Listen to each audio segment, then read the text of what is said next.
Hey guys, so this video is about running the OnRamp programming. So I'm just going to make 3 videos for each day because that's our OnRamp. It's 3 one-on-one sessions to cover the introduction, to CrossFit.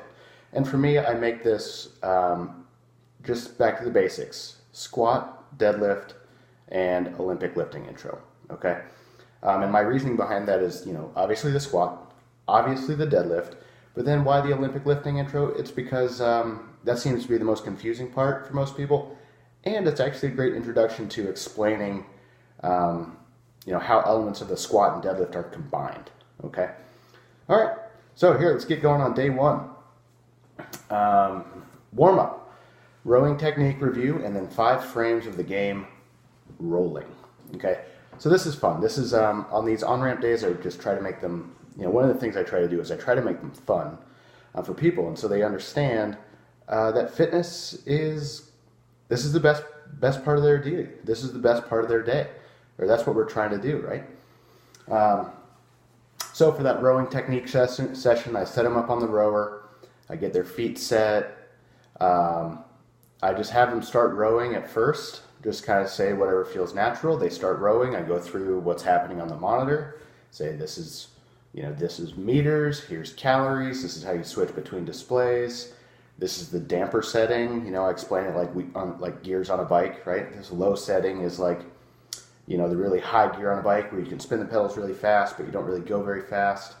And this upper high setting is that really low gear on the bike where the pedals are too hard to push, so you still don't go really anywhere. And then I'll introduce sort of the different phases of the rowing stroke. I show them how to drive with their legs and swing their body and then snap their arms, how to reverse that, arms, body, legs on the way in. It's a great way to, 1, get them warm, and 2, kind of get a sense for how they're going to move, right? You can kind of get a sense for where their hips are at, where their hamstring flexibility is at, where their body awareness is at. It's good. And then I take them off the rower. I have them do a burpee. And then I introduce the game rolling, which is where you're on the rower, you row till about 80 meters, then you put the handle down and you try to get the monitor to coast and land exactly on 100 meters. Say they make it to 105 meters, okay? They do 5 burpees. So you do a burpee for every meter that you're over or under that 100 meter mark. And then you repeat that at 200, 300, 400 until you reach 500. Cool. Let's see. Reviews. So I'm not doing any range of motion sessions with these guys. My goal here is to keep them active and engaged, and so they know that we have a plan. And one-on-one sessions are a little bit lower intensity anyways, so I don't feel the need to give them that break of mobility because the warm-up's not that hard. So we go right into the review of the air squat. So I have up here on the template whiteboard lecture. This is my stick figure drawing lecture about the air squat. I show them a whiteboard picture. Here, I'll show you real quick. Okay, here's my whiteboard picture. I say, here's you when you're standing. Okay.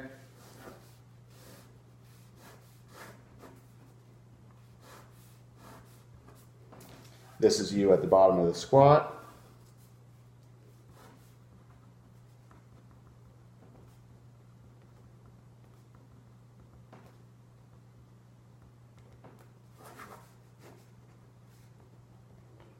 Okay.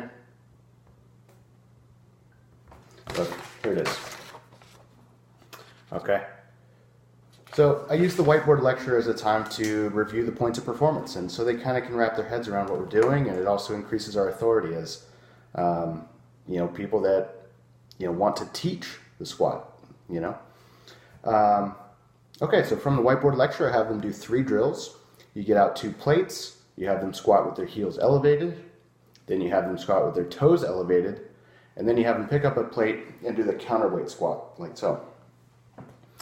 And around here you can just teach points of performance, teach balance. I talk to them about hip flexibility, ankle flexibility, hips and knees working together, all that good stuff. Last drills, you take them over to the wall and you have them do the wall squats, just like in squat therapy.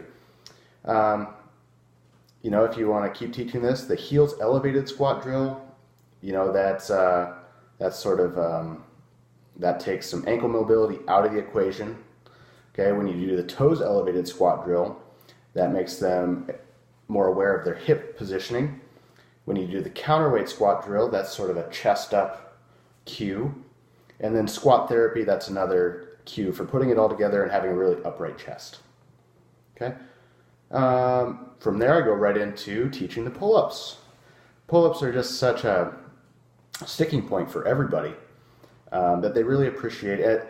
And especially, you know, like I said, it's a sticking point for everybody. And many people, I swear to God, I think many people don't start CrossFit because they think they're expected to be able to do pull-ups. So I go right into this. I want to address this right away that, you know, everybody's working on pull-ups. So let's review the ways that we're going to build this strength. I cover ring rows. I show them jumping pull-ups. And then if they're ready, I show them banded pull-ups as well. Okay. From there, our workout is a 2-part workout. I'm going to have them do a 6-minute AMRAP of a 300-meter row, 20 air squats, and 10 ring rows or jumping pull-ups. Rest for 2 minutes, and then repeat. And this is nice because you know, we've covered all these movements.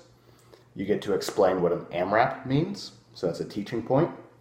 They get a little bit of rest, and so they get to experience intensity, rest, and then they can you can explain to them, you know, sort of the objectivity of quantifying their fitness. Okay, you did a certain amount of work in this first 6 minutes, let's see if you can get past it in the second 6 minutes.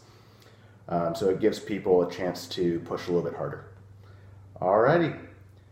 From there, you know, we talk about bright spots. It's all good. And we explain to them that in the next session, we're going to work on the deadlift, which is a complementary movement to the squat. All right. Thanks. That's day 1.